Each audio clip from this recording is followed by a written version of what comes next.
নমস্কার বন্ধুরা, তোমরা সবাই কেমন আছো? আমি আবার চলে এসেছি আমার কুড়িগিন্নি রোজ নামচার ব্লগের নতুন একটা ভিডিও নিয়ে তোমাদের সাথে কিছুক্ষণ গল্প করতে, আড্ডা দিতে। আর আমি চলে এসেছি, আজকে শরীরটা একদম খারাপ, আশা করি তোমরা চোখ মুখ দেখে বুঝতে পারছো, কারণ জ্বর, তার সাথে অসম্ভব ঠান্ডা লাগা, সারাক্ষণ নাকটা বন্ধ হয়ে থাকছে।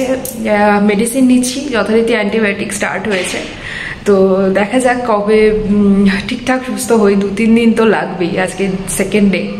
আর এদিকে আমাদের বাড়িতে আজকে আসছে অদিতিরা, অনেক দিন পরে, অনেক দিন ধরে দেখা হয়নি, কাজের চাপে দেখা হচ্ছিল না, তো অনেক দিন পরে ওরা আসছে। তো তার জন্য লাঞ্চের মেনুতে কি হয়েছে সেটাও তোমাদের দেখিয়ে দিই। আজকে আমি কিচ্ছু করতে পারিনি, সেই জন্য রান্না হয়নি। অভিজিৎ বলেছে ও বিকেলবেলায় রান্নাটা করবে, কালকে অবধি অফিস করেছে, তো তাই আজকে সকালবেলা রান্নাও করতে পারিনি। তো বলেছে বিকেলবেলার যা মেনু হবে সেটাও বানাবে। তো এখন তোমাদের সাথে আমরা শেয়ার করে নিচ্ছি আজকের দুপুরের মেনুটা। তো পারোর ধাবায় আজকে কিছু হয়নি, যেটা হয়েছে সেটা আমাদের এখানে একজন আছেন যিনি হোম ডেলিভারিতে বাড়িতে খাবার বানিয়ে, খুব হেলদি টেস্টি খাবার বাড়িতে বানিয়ে উনি হোম ডেলিভারি করেন। বেশিক্ষণ খোলা রাখবো না। এখানে আছে বিরিয়ানি, এটা কর্ণাটকি স্টাইলের বিরিয়ানি, আম্বুর বিরিয়ানি কর্ণাটক। আর এখানে আছে কাবাব, এখানে কিন্তু কর্ণাটকের স্পেশাল। দীপিকা পাড়ুকোনেরও খুব পছন্দের বিরিয়ানি, আর ইনি যিনি বানাচ্ছেন উনি বাড়িতে খুব ভালো বানান।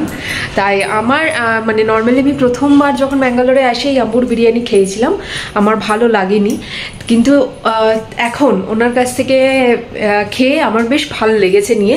তাই মনে হলো আজকে যখন আমাদের শরীরটা চলছেই না, তো ইটস বেটার কি আমরা আর হোমমেড ফুড হলে হেলদিও হবে, যাতে কারোর শরীরটা খারাপ হবে না, সেই কারণে ওনার কাছ থেকে আমরা আজকে হোম ডেলিভারিটা নিয়েছি। তো চলো এখন অদিতিদের অপেক্ষা করি, তারপর অদিতিরা এলে ফিরে আসি লাঞ্চের সময়। তো অদিতিদের আসতে একটু লেট হচ্ছে, তাই আমি আর অভিজিৎ খেতে বসে গেলাম, কারণ আমাকে ওষুধ খেতে হবে, সেই কারণে। কেমন বানিয়েছে গো? বের করতে বলিনি না।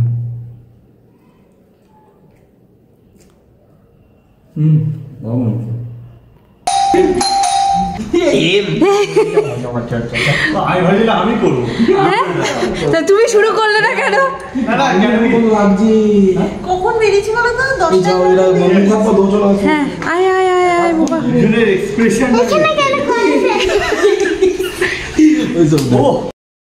চিকেনের পিসটা দাও, কাবাব দাও। যেহেতু ওদের লাঞ্চটা করতে অনেক দেরি হয়ে গেছিলো, তাই তখন আর কোনো ভিডিও করিনি। তাড়াতাড়ি করে খেয়ে দিয়ে নিয়ে কিছুটা গল্প করে অভিজিৎ চলে এসেছে রাত্রিরে ডিনারের প্রস্তুতি নিতে। দেখতেই পেলে যে চিকেন তন্দুরি বানানোর জন্য চিকেনটা ম্যারিনেট করে রাখা আছে, আর এখন পনির টিক্কা বানানো হবে, তার জন্য পনিরটাকে ম্যারিনেট করছে। পনির ম্যারিনেট করতে 1 চামচ আদা বাটা, 1 চামচ রসুন বাটা, পরিমাণ মতন তন্দুরি মশলা পাউডার, আর পরিমাণ মতন টক দই এবং নুন নিজেদের স্বাদ অনুসারে, আর উপর থেকে খানিকটা রিফাইন্ড অয়েল, আমরা এখানে রাইস ব্র্যান্ড অয়েলটা ইউজ করছি, আর কিছুটা গোলমরিচের গুঁড়ো দিয়ে ভালো করে পনিরটাকে ম্যারিনেট করে রেখে দিতে হবে। এই যে অদিতি বানিয়েছে চা, আর আমি সন্ধ্যে দিয়ে সঙ্গে এই যে ম্যাগি বানানো হয়েছে। কি খাবে? ম্যাগি, তাই তো? আর এই যে চা সন্ধ্যেবেলার। তোমরা অনেকেই অভিজিতের সবজি কাটার খুব প্রশংসা করেছিলে। একটা ছোট্ট গল্প বলি। আমাদের যখন বিয়ে ঠিক হয়েছে, আমরা ফোনে ফোনে টুকটাক কথা বলছি, সেই সময়তে অভিজিৎ বাড়িতে কিছু রান্না করছিল, আর ও সেই ফ্রাইড রাইস রান্নার সবজি কাটার ছবি আমাকে তুলে পাঠিয়েছিল। প্রথমে না আমি বিশ্বাসই করতে পারিনি যে এত সুন্দর করে সবজি অভিজিৎ কাটতে পেরেছে। এইটা দেখে প্রথম আমি খুব মুগ্ধ হয়ে গিয়েছিলাম, আর মনে মনে এটা ভেবে নিয়েছিলাম, যাক আমার যদি শরীর না পারে, রান্না নিয়ে আমাকে চিন্তা করতে হবে না। তাই এটা খুব সত্যি কথা, রান্না নিয়ে আমাকে সত্যিই চিন্তা করতে হয় না, কারণ অভিজিতের অন্যতম প্যাশনই হচ্ছে রান্না করা। ও রান্না করতে খুব ভালোবাসে। অফিস থেকে ফিরে এসে ও কিন্তু ওই ক্লান্তি নিয়েও রান্না করতে পারে, এটা ওর রিফ্রেশমেন্টের কাজ করে। মাঝখানে দেখেই নিলে যে ক্যাপসিকাম আর পেঁয়াজ কিউবস আকারে কেটে আমরা ওই মশলার মধ্যে মিশিয়ে দিয়েছিলাম, আর এখন পনির টিক্কাগুলোকে আমরা একটা স্ক্রিওয়ার্সের মধ্যে সুন্দর করে গেঁথে নিচ্ছি। পারস ধাবা আজকে নাম বদলে কিন্তু হয়ে গেছে অভিজ কিচেন, কারণ আজকের শেফ কিন্তু অভিজিৎ। আর আজকের আমাদের মেনুতে দেখতেই পাচ্ছ paneer tikka, sorted vegetables, tandoori chicken, অর্থাৎ আজ ডিনার মেনুতে কিন্তু কোনো রকম কার্বস নেই, অর্থাৎ নো কার্বস মেনু। তন্দুরি বা টিক্কার কিন্তু সবচেয়ে গুরুত্বপূর্ণ স্টেপেই ম্যারিনেশন। বিকেলবেলায় যেহেতু অলরেডি অ্যান্টিবায়োটিকের থার্ড ডোজটা পড়ে গিয়েছে, অনেকটাই রিফ্রেশ ফিল করছিলাম, সেই জন্য অভিজিৎকে কিছুটা হেল্প করে দিলাম। আর পুরো ঘিতে হচ্ছে, দেখছো? পুরো ঘিতে হচ্ছে, দুটোই ঘিতে। ওগুলো বাটার দিয়ে এগুলো ঘিতে এক্ষুনি হয়ে যাবে খাবার। আচ্ছা চলো দাদা। পুরো রান্নাটাই কিন্তু আমাদের হচ্ছে ঘিতে, আর ভেজিটেবলগুলো সর্টে করা হয়েছে বাটারের মধ্যে। তো এই যে অলরেডি আমাদের পনির টিক্কা রেডি, আমরা সুন্দর করে প্লেটিং করে নিয়েছি, আর ওইদিকে কিন্তু তন্দুরিও রেডি। তোমরা অবশ্যই জানিও যে এই সাজানোটা কীরকম হয়েছে। অভিজিতের রান্না প্রায় কমপ্লিট, এবার আমরা খাবার সার্ভ করব। তো ডিনারের মেনু তো তোমাদের আগেই দেখিয়ে দিয়েছি। তো চলো এবার প্রেজেন্টেশনও হয়ে গেছে। টেবিলের মধ্যে দাঁড়াও এক এক করে নিয়ে যাই, দুটোই একসাথে কি করে নিয়ে না, ফটো তুলে নাও।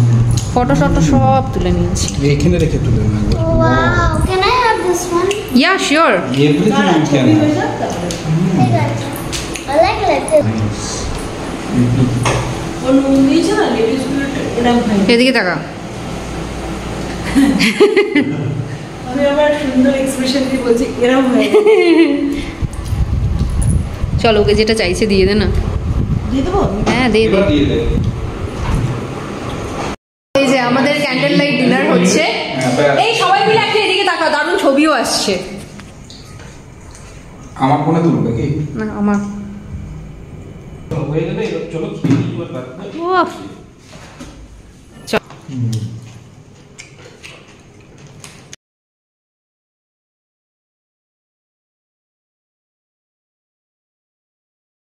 সুপ্রভাত বন্ধুরা, তোমরা সবাই কেমন আছো? আমি আজকে আবার চলে এসেছি আমার নতুন একটা দিকে, সুন্দর একটা দিনলিপি নিয়ে তোমাদের সাথে কিছুক্ষণ গল্প করতে, আড্ডা দিতে।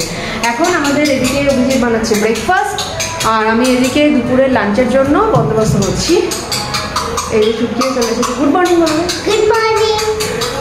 আর এই যে সবাই এখানে বসে আছে, আমরা গল্প টল্পও করছি, তার সাথে অদিতি চা বানানো হয়ে গেছে, তখন সামহাও আমার ভিডিও করা হয়নি। চা করবি কেন?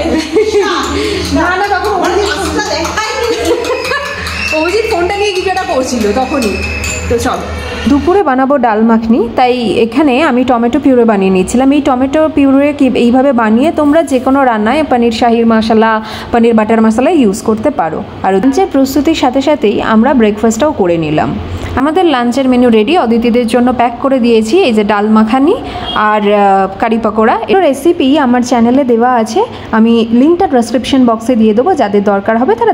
এবার সবাই চলে যাচ্ছে বাড়িটা ফাঁকা করে, এখন পুরো বাড়িটা এবারে শান্ত। এই তোরা চলে যাওয়ার পরে না খুব বিরক্ত লাগে, তখন কিছুক্ষণ বাড়ির মধ্যে থাকার ইচ্ছেটা থাকে না, খুব বাজে লাগে। তখন আবার ব্যাগ প্যাক করে এখন বাজে 2:35, তোমরা দেখতেই পাচ্ছ যে ওরা বেরিয়ে যাচ্ছে। জানি না আজকের ব্লগটা কিরকম ভাবে কি করতে পারলাম, শরীর ভালো ছিল না, তার উপরে অনেকদিন পরে ওদের সাথে দেখা হয়েছিল, তাই গল্প করাটা অনেক বেশি প্রায়োরিটির লিস্টে ছিল ভিডিও বানানোর থেকে। অত্যন্ত দুঃখিত তার জন্য। নেক্সট টাইম অবশ্যই খুব ভালোভাবে ব্লগ আনবো। আমার দেখা হচ্ছে। রুমে ফিরে স্নান টান করে পুজো সারা হয়ে গেছে, আর আজকে ব্লগটাকে এখানেই শেষ করছি। যদি আমাদের ব্লগটা ভালো লেগে থাকে তাহলে অবশ্যই লাইক করো, খুব ভালো লেগে থাকলে বন্ধুবান্ধব রিলেটিভসদের সাথে শেয়ার করো, আর কমেন্ট করে জানাতে ভুলো না যে আমাদের ব্লগগুলো তোমাদের কেমন লাগছে। নতুন বন্ধুরা অবশ্যই চ্যানেলটিকে সাবস্ক্রাইব করে দিও, পাশে থাকা বেল আইকনটা প্রেস করতে ভুলো না, তাহলে আমাদের আপকামিং সমস্ত ভিডিও নোটিফিকেশনস তোমরা পেয়ে যাবে। ব্লগটা যদি আমার ফেসবুক পেজ থেকে দেখে থাকো তাহলে পেজটিকে অবশ্যই ফলো করে দিও। আবার আগে যেটা বলি, সবাই ভালো থেকো, সবাইকে ভালো রেখো, সবার আগে নিজেরা ভালো থেকো, কারণ নিজেরা ভালো থাকলে তবেই সবাইকে ভালো রাখা সম্ভব। আজ তাহলে আসি, দেখা হবে খুব শিগগিরই।